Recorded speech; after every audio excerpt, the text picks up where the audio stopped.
All right. Well, looks like we are live on YouTube. I know everybody is kind of getting settled and back to it after the break, so hopefully everyone got some well-deserved R&R there. But welcome everybody to our AMA sessions. These are office hour sessions that we hold each and every Friday, where you can kind of chat with a different pragmatic instructor and we can answer all things product. So I know that there are a few of you that look like you're watching on YouTube Live right now. As always, feel free to submit your questions. I know that we get a bunch before, but we always want to hear from folks who are watching along live as well. So again, my name is Callie Frisbee. I've been with you from time to time, week after week. I'm the content and social strategist here at Pragmatic Institute, and I am your host for today. So I want to welcome, today we have Steve Gaylor. Hey, Steve, how are you? Good, Callie. Happy New Year. Happy New Year. Happy 2021. Hopefully this one's better than the last, right? Yeah. Hopefully hopefully we trend upward anyway. That's right. All right, great. Well, Steve, we got a bunch of pre-submitted questions for you today. Before we dive in, though, certainly want to just give a quick little shout out to the PAC. As many of you know, this is the Pragmatic Alumni community. We're so proud of this community and all it's accomplished since its inception, and really excited to announce that we are now an award-winning community. So shout out to our community director and community statistician, Georgina Donahue and Rachel Savano, who recently won the Higher Logic Super Forum 2020 Award for most successful online community. So very exciting stuff. We also hit 1,000 members as of last week, and we are just up and running and so excited for what we're going to offer in the future. And then also, excited to announce that now anytime, no matter how you train with us, whether it's on demand, built courses in person, you do get a lifetime membership into the PAC. So, very exciting stuff, whether you want to be a mentor, whether you need a mentor, whether you're looking for resources, really that's all in one place. So certainly excited for that. And if you would like some more information, you can log on to pragmaticinstitute.com/community. All right, Steve, shall we get to it? Shall we? Let's go. What's the hot seat feel like today? All right, got a bunch of questions for you that were pre-submitted. Let's take this first one, Steve. This one talks about someone who wants to create user personas for the first time. So this one comes from Deborah, and she says, what are some best practices when creating user personas for the very first time? We're a startup, and this will be our first attempt at creating both user and buyer personas. All right. Well, good news, Deborah. One of the programs that we feature here at Pragmatic is what we call the Box of the Month program. So each month we pick one of the activities on the framework, and we kind of consolidate a lot of writings and best practices and blog posts and informational kind of stuff. And this month, the Box of the Month is user personas. So there's all kinds of stuff that that we have available to you that's kind of been pulled together. In fact, if you go out to pragmatic.com/BOM, Box of the Month, you'll see everything that's been collected for the user personas. And also you'll see the other kind of featured boxes that are gonna happen through the course of the year. So check that out. Just kind of give you some tips on the starting out with the persona development. You talk about user personas, but I think they also mentioned buyer personas as well. Deborah did. Where I always like to start with user personas is if you go out to the PAC, and there are our user persona templates in there as well. I go out, start with that template, and I would always go to customer support first and say, hey, who are the people? Can you describe what are some of the different types of people that are using our products, who contact customer support and things like that. So that kind of gave me some insight as to what those user groups might look like, those types of users. And then I could start to do some additional research and some interviews and things like that to kind of fill out in more detail. By the same token, I would go to sales to talk about buyer personas if I was trying to work out buyer personas. So we'd go there. So between the resources that are available in that Box of the Month, a lot of great stuff there. just that kind of tip, download those templates and go to customer support, go to sales for your buyer personas and start to do that. I think that's a good way to start that process. There's a lot more information, a lot of deep dive stuff. And I think I counted maybe close to a dozen different articles and things that were featured as a part of the box of the month. So a lot more detail in there, but that's the best place to point it. Yeah, no, absolutely. And it's so fitting too, because that just happens to be our January box of the month. So I think that's it's great. And to your point, lots of deep dive stuff in there. There's articles, there's podcasts, there's, so much that you can kind of pull from. So I think that's a great resource. And Steve, just to kind of, expand on that. I mean, I feel like a lot of times people are kind of scared to go to their sales teams for that until they kind of feel like they should know it all. I mean, can you kind of talk about how like that is a great resource to utilize? Yeah.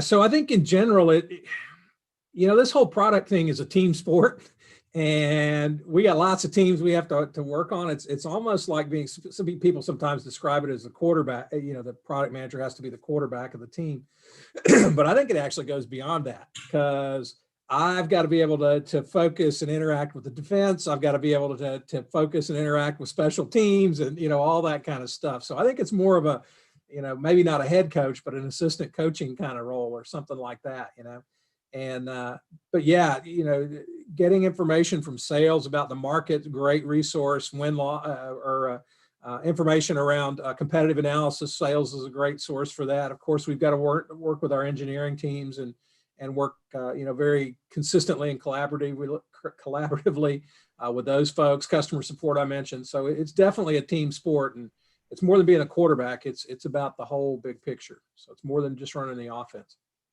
Great. I love a good visual. So, Steve, this next one comes from Claire, who says, what are some ways I can better capture my customers' attention and or better convey the overall value of our product?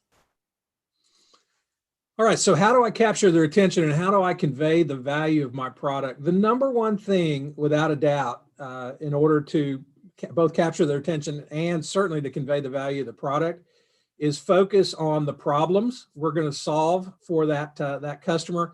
And it kind of ties back into that persona question, because you want to convey the problems that you're solving for that persona. So if I'm interacting with a buyer persona, what are the things they care about and how are we helping them to address their issues? We want to avoid vendor speak, right? It's not about how we want to talk about our products. It's about how does that buyer talk about their problem? How does that user talk about their problem? So we don't want to use vendor speak. We want to use buyer speak or user speak. So focus everything on the problems we're solving for that persona, articulate those problems in the way that persona would articulate those problems. Now you're going to get their attention, right? How are you going to help me solve my problems? How are you going to help me make my life better? So we got to talk about, what are the problems we solve? Far too often, I think we lead with features and, statistics and metrics, and here's all the stuff we do. And, here's how good we are at it and all that kind of stuff. And quite honestly, if I can't connect what you do to the problems I'm experiencing, you're not going to get my time. And the way I measure value is how you're helping me to make my life better, to solve my problems. So first and foremost, you've got to be able to articulate those problems, makes it easier to get their attention, makes it easier for them to assign value when they start to evaluate your products. And that's one of the fundamental concepts we talk about in the pricing class. How do you price? How do people make decisions? They make decisions based on the value that they're going to see, and they can interpret that value based on, what you're going to do for them, what problems you're going to solve for them. Yeah. And, we had a great product discussion surrounding design because we recently launched our design vertical. We have our first design courses coming up on March 8th. And had a great product chat with co-director of design, Jim Dibble, and instructor Amy Graham on Tuesday. And I felt like we got a lot of questions about user personas versus buyer personas. A lot of people had some confusion as to what those were. Can you kind of dig in for maybe people that weren't able to attend that discussion? Sure, absolutely. And again, that kind of ties back to that first question we had. So a buyer persona is anybody who influences the buying decision. They may be an economic buyer that owns the budgets, make an economic decision. They may be a technical evaluator who really can't say yes to a given product, but can say no if it's not compliant with something, compliant with standards, compliant with infrastructure compliant with contracting standards, whatever that might be. So that's also a buyer persona. We have influencers, people who influence the buying decision who are not necessarily directly involved. They don't have the problems that you're trying to solve. Sometimes a user can also impact the buying decision, not always. Sometimes buyers have zero impact, or users have zero impact on the buying decision. And one great example I like to use of this happened actually at Pragmatic still over a year ago. We got a new expense reporting system for our expense reporting. And the instructors were one of the biggest users of the expense reporting system because we were traveling all the time, hotels, Uber, all that kind of stuff. And the first we knew about the new expense reporting systems when we got an email that said, hey, we got a new expense reporting system. Go out here to these videos and learn how to use it. As users of that corporate expense reporting system, zero impact on that buying decision. So that's the buyer side. The user side are the people whose problems we're actually solving. Who's using the product? Whose problems are we focused on? Who are we developing for? All right, those kinds of things. And so it's important to understand that distinction. Sometimes, especially in consumer products, a single individual will be both a buyer and a user, but sometimes they're completely separate. And I think one of the fundamental things to understand is buyer personas don't dictate user needs, and users don't dictate buying criteria. And so you got to separate those things and think about them independently. Yeah, absolutely. Hi, Gary. Happy to have you. Thanks for hopping on. I know we have a couple of folks out there in YouTube land as well, but always great to see some familiar names and faces. So feel free, if you have questions at any time, pop them in the chat. Until then, I will continue with another one here, Steve. This one comes from Sheila, who says, what are some creative ways that you have seen recently for subscription models to hold on to existing customers? I feel like with subscription fatigue, it seems like it's the first thing to go. I know we've dropped 2 in my household last month alone. Yeah, that's another great question. It's really related to the whole, how can we grab their attention and better convey value? Because that's really the same thing that's going on with those subscription products, right? That subscription's coming up for renewal, and that buyer, again, either a consumer buyer or a business buyer, looks at that subscription and says, am I getting the value out of that subscription in return for the price or the cost that I'm asking to be paid for that? And I think, in what's the best way to put it, in standard times, normal times, sometimes that just hits the credit card every month and we're good with it and everything goes on. But when we have some constrictions and some things that like we face with COVID and things like that over the last few months, in some households, some places, some businesses, that constriction says, okay, I'm going to go back and revisit that. I'm going to rethink that as a buyer. And the best way we can make sure that subscription continues is, again, to focus on problems and focus on what we're doing and what is the value they're getting, whether that value is entertainment, whether that value is knowledge, whether that value is making it possible to do their job in a better kind of way. So as much as we'd like to see creative ways, I think the creative part of it is how can you creatively demonstrate value? Maybe you've got, infographics. Maybe you've got, hey, here's your reports. You see these all the time. Here's how much you used of our product this month. Aren't you delighted, right? If we, so I think the creative part of it comes in really, how can we creatively demonstrate that value? What's that like? And so I think that's really what it comes down to. The other thing you've got to be careful of, and we cover this in the pricing class, is if you're in that recurring revenue model, you're in that subscription model, you got to be really, really careful if you raise prices, because that increase in price can also cause people to rethink. So I think there's probably a couple of things going on right now. One, just the overall constriction that we're all kind of under in this world we're living in these days causes that rethink to happen and say, am I really getting the value for this? And then the other side of it is if I raise prices, right? I know one that I canceled, just am I getting value out of this, and directly related to COVID, was a subscription that I had that tracked flights and let me know when upgrades were available and seats were available and all that stuff. I haven't been on a plane in 9 months. I looked at that subscription and said, not getting the value out of that. So I canceled it, right? So that's kind of the decision that people are making when they go through that process. Yeah, and we just had one of the events in the pack was with Robbie Kellerman Baxter, who's the author of the Forever Transaction, and she had a lot of interesting things to say about subscription models, but really sort of creating that intimacy where someone wants to be a part of it, which I think is really important. Do you think, what are maybe some reasons, Sheila says, I canceled 2 alone last month. What are some reasons where might make people, besides increase in price, might make them kind of pop off or say, no, I no longer want to be a part of this? Yeah, well, I think what triggers that decision or what triggers that thought process or that reevaluation, if you will, is oftentimes a constraint of some form, right? I mean, in the harshest form that we're facing right now, people have lost their jobs. We just don't have the same disposable income. Or, even if they haven't lost their jobs, maybe the work that we have available is down, our overall compensation is down. Maybe we've got health issues that are causing problems, things that, health-wise that we're having to pay for. So fundamentally, once they're on that subscription, the things that cause them to rethink that subscription really usually, something like an increase in price or a drop in discretionary spend, where they have to go back and revisit and scrub stuff because we just don't have the discretionary income that we've had in the past. Yeah. So, and that's because of jobs gone, jobs declined, healthcare, all the kind of things I just talked about. There can be any number of things that cause that. I mean, for me, that airline subscription, I'm not flying anymore, right? I haven't flown in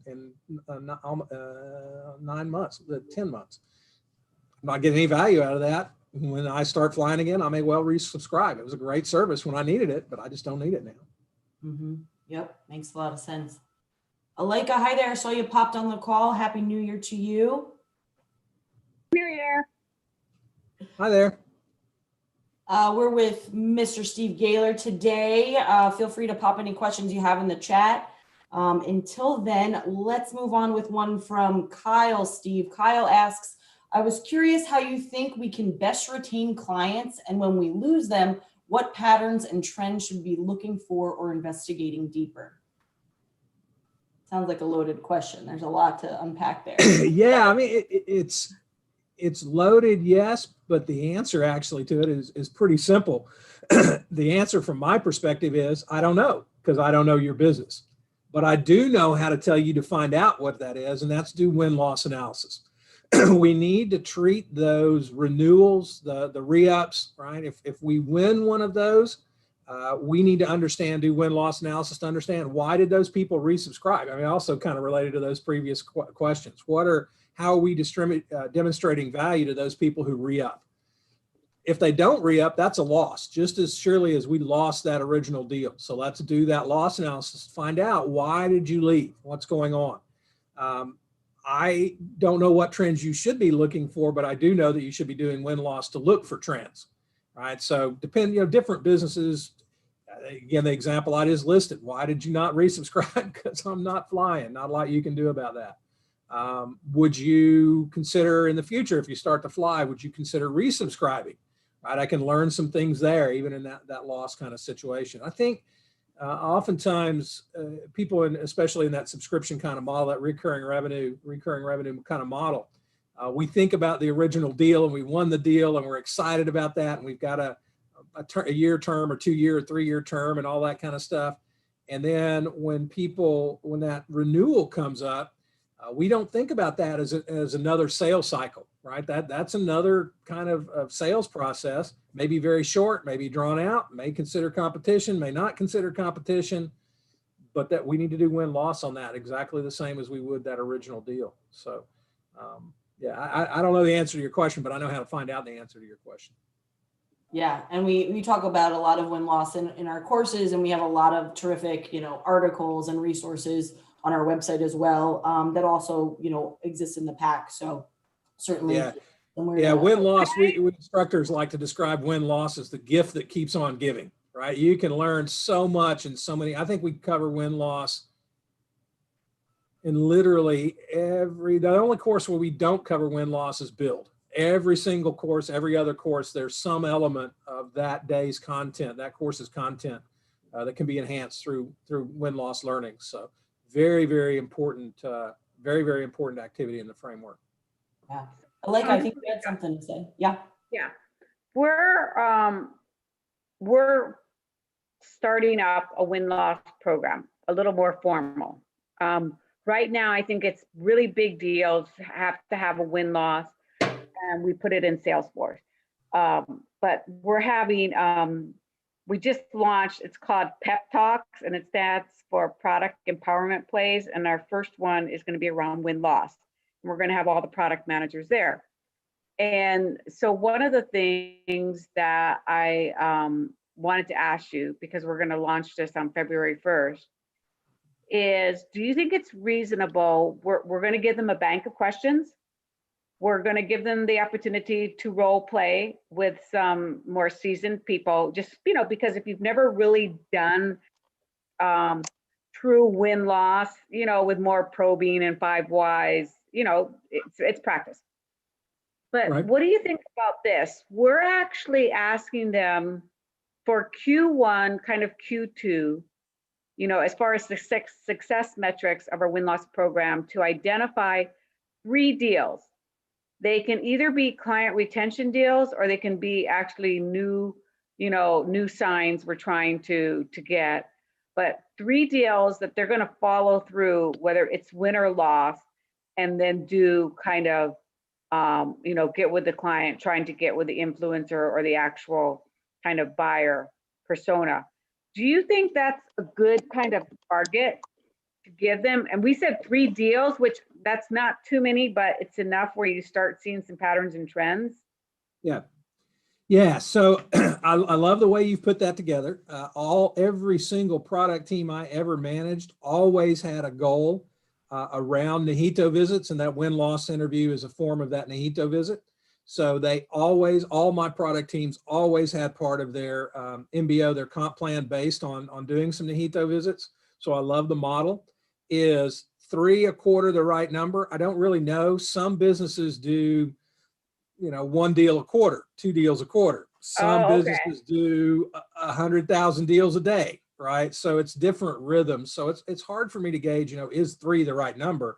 As long as you can, secure those number of interviews, then yeah, that's fine. 3 is as good as any. And I see. Okay, no, but this is very helpful to hear your feedback. That we'll tell them the target is 3, but knowing full well maybe 3 won't be in the pipeline, or the quote pipeline, or the new deal pipeline, and we'll have to adjust. But we kind of had to put a number out there. Yeah. And I mean, for me, 3 is a good number, and that's fine. One thing I would do, and I didn't hear you say this, but you may have done it. I would encourage you that if you're going to do 3 a quarter, require one of them to be a loss, because I like that. Okay. I like where you're going. Get a little more specific. yeah, well, we learn a lot from wins, right? And wins are usually the easier ones to go do, but you'll learn a lot for losses too, and you have to work harder to get those losses set up. So I would suggest you do a mix of those kinds of things, and have at least, if you're going to do 3, have at least one of them be a loss, just to encourage that. I love the role playing. We used to do that as well, to gain that experience and get that practice. Also, we did the role playing, and then if I had team members that were still very uncomfortable with that kind of interview process, I would have a more senior person sit in on the call with them. I would still have the less comfortable person lead the conversation, but I would sometimes have the more senior person sit in, just to give them an extra level of comfort. And if the conversation went sideways or went off somewhere, I like that maybe pair up with somebody. Yeah. Also, you'll get a more complete picture of that interview if you've got one person listening and one person. I like that. Okay, this is great. Okay, could you touch upon, because the other thing that we're wanting to make sure about this win-loss, it's not just about doing those interviews, but then it's like, okay, once you've got the data, we've already aligned sales and marketing that we're going to do it. We've aligned our client management team that we're going to be doing this. You know, so we've kind of got all the organization ready that we're going to be doing these win-loss. So when we kick this off, you know, I guess the touch points that we're saying this could impact is our high-level roadmap, our feature prioritization, and then operational opportunities, right?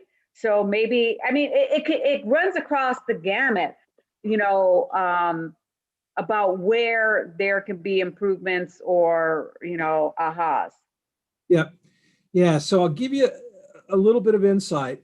Sales and Marketing Magazine did a survey, it's been a few years ago, that found that 85% of deals were won or lost, not because of features and functions and not because of price. They were won or lost most often because of process. We couldn't get a quote out fast enough. We couldn't reach an agreement on contract terms. We didn't build a relationship that we needed. Somebody else, all these things that are non-product oriented. I did win-loss one time and was flabbergasted to discover that I was winning business because I offered 24/7 support and my competition didn't. Didn't have anything to do with feature and function. It was that support kind of area. So expect to learn things that you win or lose that have nothing to do or very little to do with your product. If you take that price component, you know, 15% is either price or feature and function. If you take that price element out, because there are some deals we want to lose because of price, there's some deals we don't want to win at the price the business is willing, or the customer is willing to pay. You know, that takes you down to even a much bigger piece that's really about process and interactions and you know, the buying process and making buying decisions. I want to go try to find this. What was that? You said who? Do you think it was done by a marketing association? No, it was Sales and Marketing Magazine. Oh, Sales and Marketing Magazine. Okay, thank you. Yeah. Yeah, and it's been a few years ago. I don't know when that, how long ago it's been, but it's been a while. And they may have done an updated version. There may be surveys out there, new ones that are out there now. Okay, this is super helpful. And like Callie said, there's somebody in the pack that does this for their business, and they had some really awesome templates that have. Yep. Okay, fantastic. Thanks. All right, there you go. I like it. Thank you. And as a side note, my landscapers decided to go right outside my window, so I'll talk a little louder here, Steve. But that was just a ringing in my ears. I don't ever notice. Actually, this next question is from Tyrell, and I think a lot of people identify with this, so I'm curious for your thoughts. But Tyrell says everyone has their own definition for product marketing, product management, right? I'm learning it varies based on company, maturity, business model, resources, and more. In your opinion, what skills should I be finessing most to ensure my success, you know, across all those different definitions, right? Yeah. So another great question. I think they've been thinking through these things over the holidays, Callie. This is the stuff that was on everybody's mind over the holidays, and now they've kind of brought it to the forefront now that we're back together here after the first of the year. First of all, 100,000% agree with everybody's got a different definition of what is product marketing and what is product management. And you list some of the roles that are some of the things that impact that definition: company size, maturity, products, markets, all that kind of stuff. They look at those roles differently. With regards to what you should be focusing on, what kind of skills and things like that do we think are important? We do, as I know everybody within Pragmatic certainly knows, but and probably most of the rest of you as well, we do an annual survey each year where we survey, you know, typically we get thousands of responses, tons and tons of responses back, and we've done that survey for years and years and years. And one of the questions we ask in that survey is, what are the skills that you believe are necessary to make a good product person, right?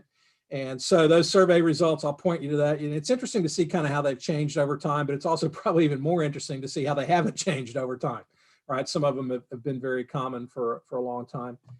So those are out there. There's also, in those survey results, there's also some infographics that we've produced as a result of those surveys. And I see Sarah's ahead of the game here. She's dropping some of those info results kind of things or infographics in there. And some of the top, I've clicked on this one that Sarah provided. So, here's one here, the top 7 soft skills for a product manager. And this is based on those survey results. Inspires others, synthesizes information. So beyond gathering the data, the ability to distill it and into a call to action. Consensus builder. I mean, that's another huge one. We often talk about all the responsibility and none of the authority, and you've got to go build consensus and things like that. Sometimes people ask me, what was the best experience that you had that you found helpful that was helpful to you in a product management career? And I actually, and it was crazy days and a long story, but I actually spent some time working in some of the standards body creating components of the United Nations. And when I was working with the UN, we never put a proposal on the table that we didn't know exactly how the vote was going to go, right? We'd already built consensus. We already knew what was going on. We knew what was going to happen before it ever got tabled. And so that was a skill that I was able to learn and learn from some really fascinating people that had worked in that environment for a long time. But that consensus building, that's a huge one.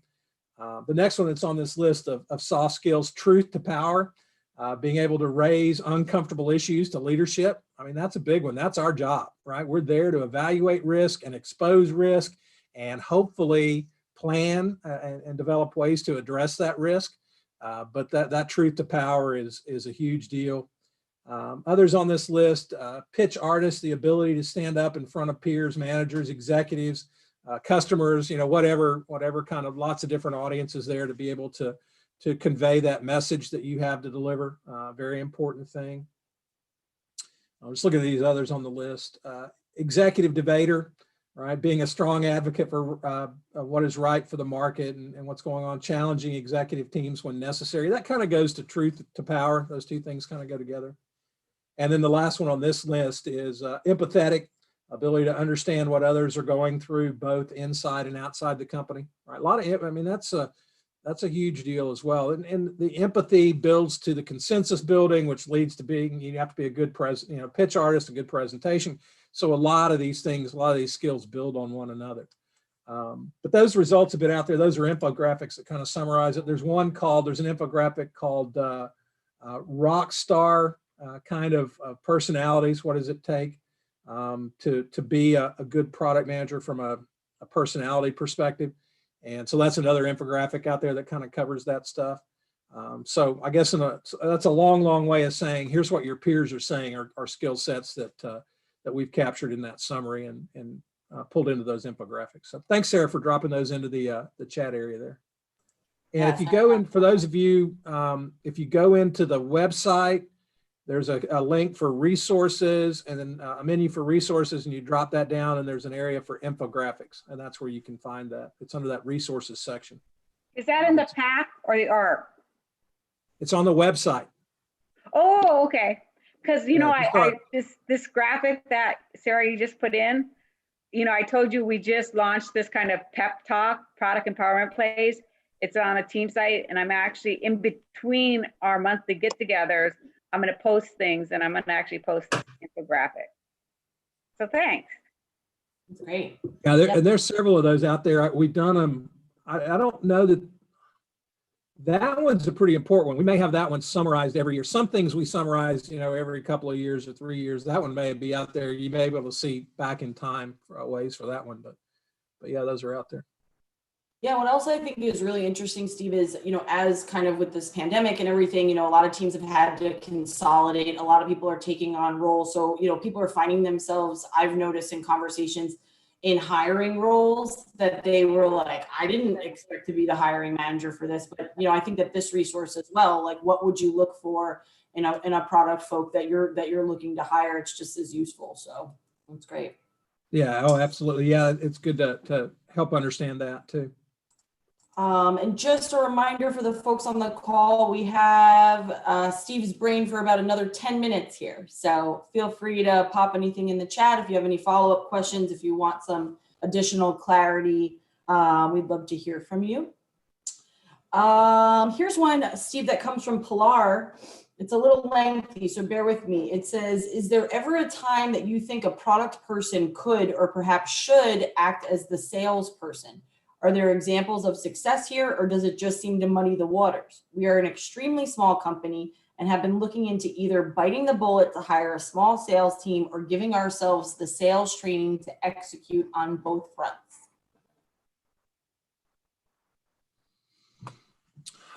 That's a really good question. The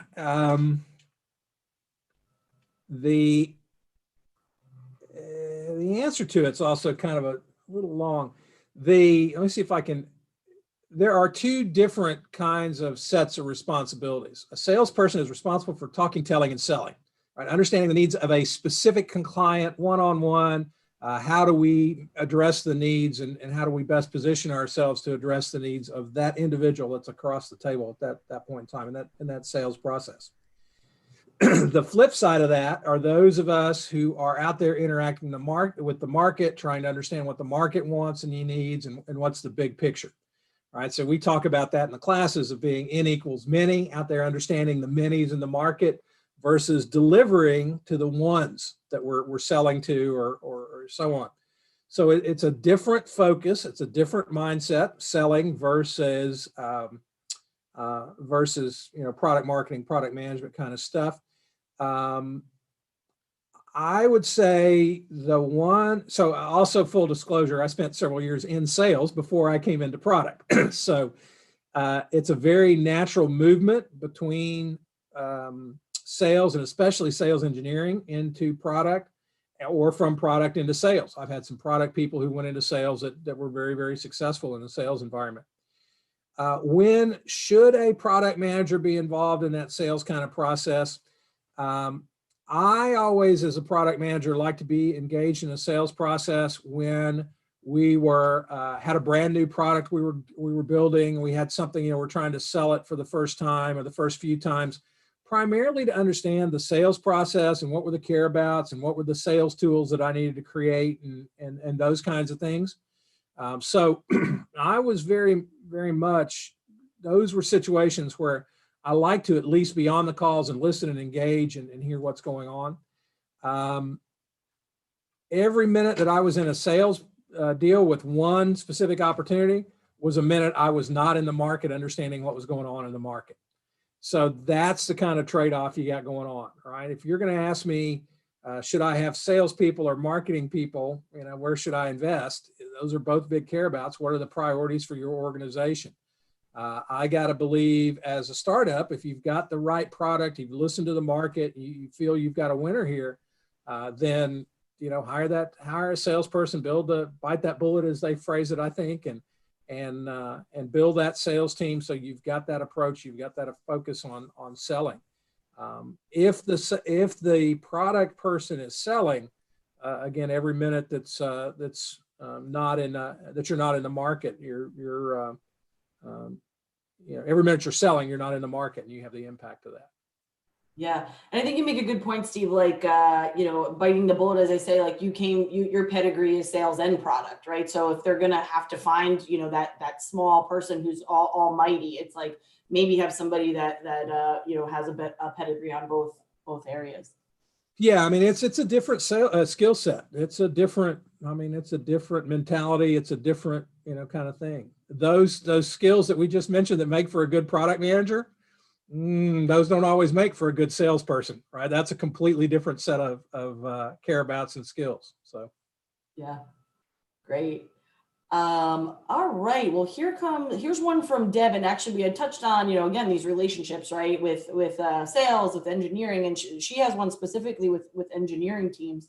So Deb asks, how can I go about building better relationships with our engineering teams? She often feels that they're on two different planets, and she wants to really be able to convey that success comes when there's alignment between all departments. Not really that one's more valuable than the other, but it's really when they all meld to create that perfect picture. Yeah, also another great question. And before I was in sales, I was a developer. So I actually started over in engineering in this whole mess. So hire Steve. Yeah, well, no, I've kind of come to the conclusion that I have trouble keeping a job. I mean, that's kind of where I'm looking at it from, right? Yes, I think it's very interesting. Yes, they are equally important, but I think the relationship goes beyond alignment, right? We can both be on the same page and still not like each other, right? Still not work. I know exactly what you want to do. I got it. We're aligned. Got no question. I'm still not, I don't, yeah, we still don't have that good relationship. So I think a lot of it's about relationships. In the build class, we especially talk about the relationship between engineering and product. And we talk a lot in that class about trust and collaboration, right? You've got to learn to share. You've got to learn to work together, which is a part of that alignment. But you also have to build that trust. And for a long, long time, when people talk about trust and in the product role and so on, and I would say, yeah, I got to trust those pesky developers, right? I got to trust their estimates and their use of technology and all that kind of stuff. But shortly after I became an instructor, and I actually talk about this in the build class, shortly after I became an instructor, I was teaching the build class in India to a group of engineers. So there were 25 engineers in the room, not a single product person. And I said, we product people have to learn to trust you engineers. And one of the engineers in the back of the room raised their hand and said, yeah, we've got to learn to trust the product people too. And I was like, well, of course we're look at us, we're product people. We're very, of course you can trust us, right? But it was about knowing and understanding as a product person, knowing and understanding your markets and being able to convey that, being able to have that big picture vision. Being able to at first prove to the engineering team that these things that we're asking you to do are things that the market wants. Right? Now, this is not something I've made up. This is not my best idea that I came up with in the shower this morning. These are the things the market's wanting. I'm out there. I know my markets. I understand my markets. Here are the problems they want to see solved.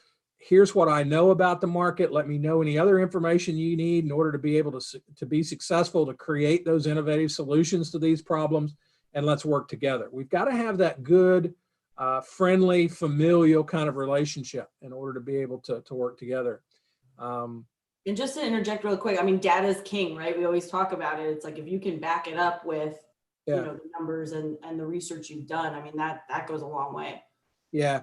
Yeah, I think one of my most favorite rules, certainly in the build class and maybe the entire gamut of pragmatic classes, there's a rule in the build class that said, friends build products, enemies only build documentation. And I think that really captures the essence of that need for a good friendly relationship, right? Let's be friends and let's work together. Have a virtual happy hour, consume beverage of choice, whatever that might be. But let's talk about anything besides work. Let's begin to build that friendly kind of relationship so we can focus on building products and not just creating a bunch of documentation. So it's one of my favorite rules. Yeah, that's a really good point. Like sometimes it's just valuable to not talk about work, right? Yeah. Absolutely. Well, Steve, thank you so much. We always enjoy having you. Really glad that, we get to pick your brain here for these 45 minutes. It's so valuable. And I know I learn a ton each and every time. So certainly appreciate your time. And just want to give a quick plug. We have some great product chat events coming up in 2021. We're really excited about. Our next one takes place January 28th at 1:30 p.m. Eastern, where we're welcoming Dave West. He's the CEO and product owner of Scrum.org.